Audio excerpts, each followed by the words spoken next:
Okay, what's up everyone? It's A Lot of Sweetness 2011, and in this video I'm going to show you how to create a simple little smoke effect in Gimp.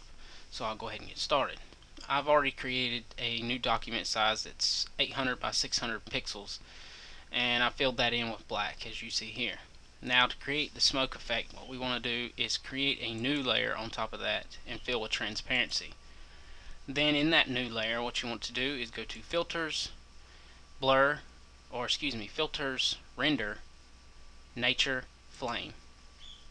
And then in this, what you can do, you can go to Edit, and I'll move all this over. Go to Edit, and then this box will appear.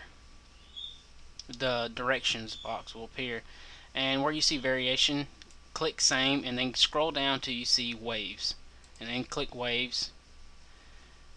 And what you want to do is try to find something that's relatively close to smoke that has the wave. So let's say if I choose this one and this one, try to find stuff that's relatively close and just click that. I mean, just keep playing around with it. You'll find some pretty neat stuff.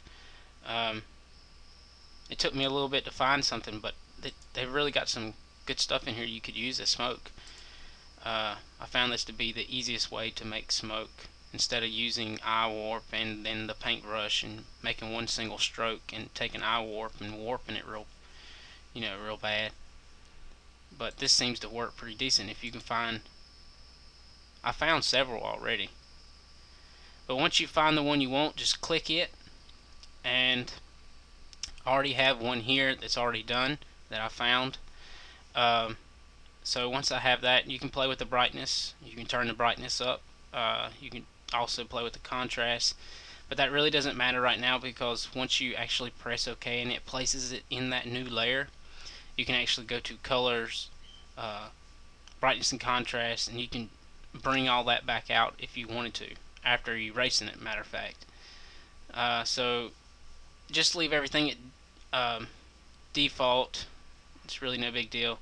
And then where you see color map down here, leave that at default also. That's the custom gradient, which is the black being foreground and the background being white.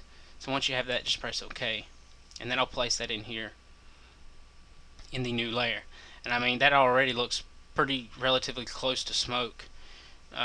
So what I'm going to do is, I don't want all this other stuff. It seems a little bit too much. So what I'm going to do is click the eraser tool, and where you see brushes, and change the brush to the largest fuzzy brush that they have for default on Gimp. And so once you click that, I changed the opacity. I turned the opacity down to at least 88.6, and I turned the scale up just so I can get this done pretty quick. I'm actually going to turn the opacity all the way up to make this a little bit quicker. And then just erase what you don't want. So once I get through erasing what I don't want, I'll get on with the tutorial.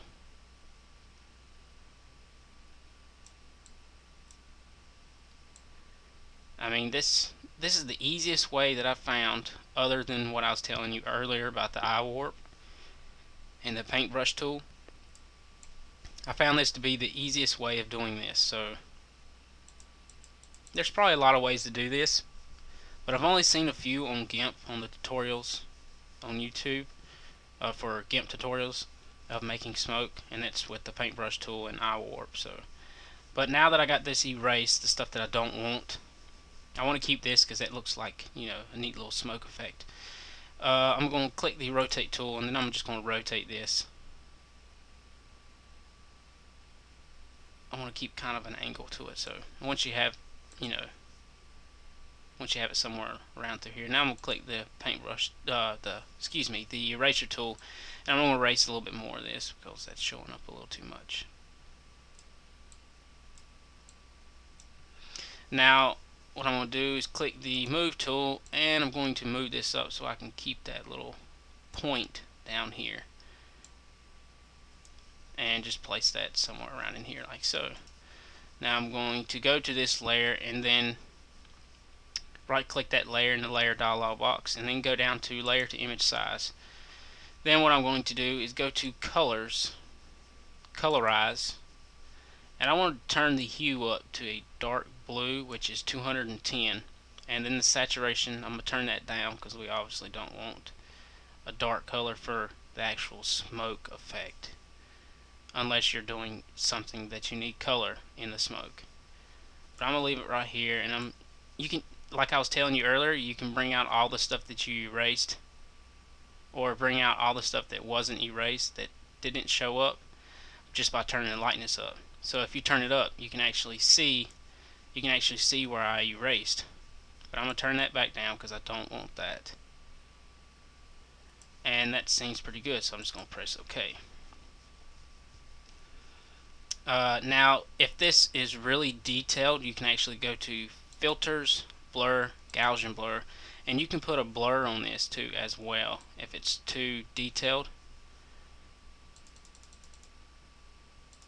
Now I'm gonna put a blur radius on this at 2 pixels. That's with the chain check, and press OK. And I mean, that looks pretty decent. So like I say, if you like this video, if you like the way this smoke looks, and if it works for you, then that's awesome. Then rate this video a big thumbs up. So I have more tutorials coming out pretty soon. I'm gonna try to make one Wednesday, so just stay updated like I do. But anyway, peace out.